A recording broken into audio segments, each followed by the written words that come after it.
안녕하십니까 검사님. 네, 안녕하세요. 검사님, 제가 검사님이랑 촬영을 하려고 하다가 이런 기사를 봤는데 이게 또 사기죄 성립이 가능한지 궁금해서 좀 여쭤보려고 해요. 옷을 사고 다음날 환불을 하는 사람들이 있대요. 그러니까 그게 왜 그러냐면 옷을 사서 이제 주차를 무료로 하려고 그러고 나서 그 다음날 주차를 하고 나서 이제 환불을 받는 거죠. 그렇게 하는 좀 이른바 무료 주차 꼼수족이 있다고 하는데 이게 또 사기죄가 성립이 가능할지 한번 설명 부탁드리겠습니다. 금년 7월 달인가요? 그 춘천시에서 일어나고 있는 일들인데요. 일단 백화점이나 지하도 상가에서 이제 물건을 이제 어떤 쇼핑을 하기 위해서 가잖아요. 그러면 차를 근처에 주차를 해야 될 거 아니에요. 근데 그 영수증이 있으면 이제 무료 주차 몇 시간 이렇게 무료 주차를 해준다는 거죠. 그러니까는 사람들이 이제 이 머리가 발달해가지고 일단은 그 물건을 살 생각은 없고 다른 볼 일이 있는데 이 주차비를 갖다 무료로 혜택을 받으려고 물건을 사는 것처럼 일단은 카드 결제를 다 한 다음에 이제 무료로 이제 그 주차를 다 몇 시간이라도 다 이렇게 하고 이제 그 다음 날 가서 이제 환불을 하는 거죠. 이렇게 되면 주차를 그냥 무료로 이렇게 하는 거죠. 그죠? 그래서 이거는 참 교묘한 수법인데 이거 결국 기본 형법 사기죄 그 개념에서 이제 찾아야죠, 답을. 예, 사기죄가 347조 1항에 사람을 기망하여 재물의 교부를 받거나 재산상 이익을 취득한 자 이렇게 돼 있잖아요. 기망하여 착오에 빠뜨리고 착오에 빠진 사람이 처분 행위를 하면 되는 거거든요. 다시 말해서 백화점 주인은 백화점 물건을 사는 줄 알고 이렇게 한 거고, 그리고 이게 주차에 따른 어떤 비용 같은 것도 이게 이쪽 측에서 물어야 될까. 그 주차장까지 같은 데서 운영하는 게 아니고 이제 상가 주차장 저거라든지 이러면은 그게 좀 다를 거로 생각이 되는데, 이런 그와 같은 경우에 결국은 처음부터 옷이나 어떤 그 상가에 있는 물건을 살 의도가 아니고 원래 목적은 다른 볼일을 보는 게 목적이고 다만 주차를 무료로 하겠다 하는, 그러니까 재산상 이익이죠. 그걸 얻을 목적으로 이렇게 했다고 하면, 그리고 이제 실제로 이제 그 딴짓이 아니고 그 상가나 백화점에 물건을 사는 걸로 알고 이렇게 했으니까 결국 그 백화점이나 상가 주인들은 착오에 빠진 거죠. 그래서 거기에 따른 이 혜택을 준 거니까 충분히 사기죄가 되겠습니다. 검사님 매번 강연 때도 말씀해 주시는 것처럼 이제 기본에 입각하여서 또 따져봐야 된다고 말씀을 주셨는데 사기죄 적용이 가능할 수도 있다. 근데 또 이거를 이 사람들이 그냥 무료 주차하기 위해서 왔다는 걸 입증하기 좀 힘들지 않을까요? 그렇죠. 결국 많은 사건들, 사기 사건들이 결국 입증의 문제죠. 증명의 문제. 그러니까 증거 확보가 중요한데, 이런 경우도 이 사람이 계속 이런 방식으로 계속 해왔다면 그건 이제 증거가 남잖아요.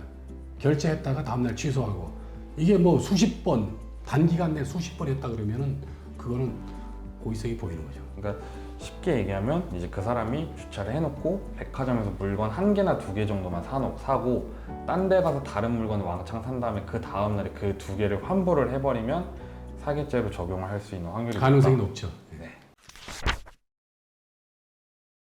검사님, 이제 저희 대성에서는 이제 검사님, 변호사님뿐만 아니라 이제 무속인 분들이랑 장명 선생님이랑 또 같이 하잖아요. 예. 주제를 찾다가 장명에 관련된 주제를 또 봤어요. 예. 얘가 갑자기 왜 장명을 가져오지 이러실 텐데, 이른바 이제 흉살이라고 불리는 이제 인동살이라고 하는 게 있거든요. 예. 근데 이제 장명소에서 오는 손님들한테 아기가 인동살이 끼었다, 그러니까 흉살이 끼었다, 그러면서 이렇게 겁주면서 특별 개명을 요구하는 그런 사례들이 있다고 하더라고요. 예. 이게 또 사기죄가 성립이 될지 좀 궁금한데 답변 한번 부탁드리겠습니다. 이게 아마 작년 연말 정도 아마 언론에서 보도가 한 번 된 사건인데요.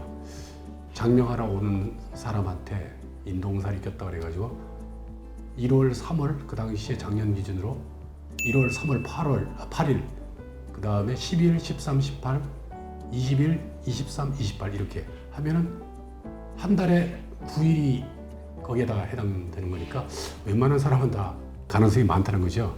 근데 이렇게 흉살이 꼈다고 이렇게 하는 거는 지금 겁을 줬다는 건데, 겁하고 사기는 속여야 되잖아요. 어떻게 협박 비슷한데 어쨌든 다 혼합되어 있는 거죠. 그렇기 때문에 개명을 해야 된다 이러면서 돈을 받은 거니까 사기죄로 넘어가는데 이제 거기 신문에서는 한 5배 정도 비싸게 받았다는 거거든요. 문제는 이제 이게 과연 어느 선까지 사회에서 허용되는 사회상규라고 얘기하는데 그 범위에 들어갈지 이제 좀 애매한 거는 있긴 있지만 이게 허용되는 범위를 넘어서서 이렇게 했다면 사기 내지 공갈죄가 되겠죠. 그런데 결국은 이제 입증, 증명 문제로 돌아가니까 나중에 문제가 됐을 때 아니 또 여러 가지 또 다른 이유를 댈 수도 있고 그러면 이게 증거를 뭐 녹음을 한다든지 이걸 잘 포착하고 그 다음에 과연 이게 사회적으로 허용되는 범위를 넘었는지 또 그 부분도 상당히 좀 어렵고 좀 애매한 부분이 있습니다. 어쨌든 근데 확실한 거는 속여서 처음부터 그런 게 없는데 뭐 이렇게 해가지고 했다면 뭐 사기죄가 될 수는 있겠죠. 다른 질문도 좀 드리고 싶은데 기사를 보니까 다른 이제 장명하시는 분들은 이렇게 말씀을 하셨다고 하더라고요. 그러니까 인농살이 있는 것도 맞고 그런 사주가 있는 것도 맞다.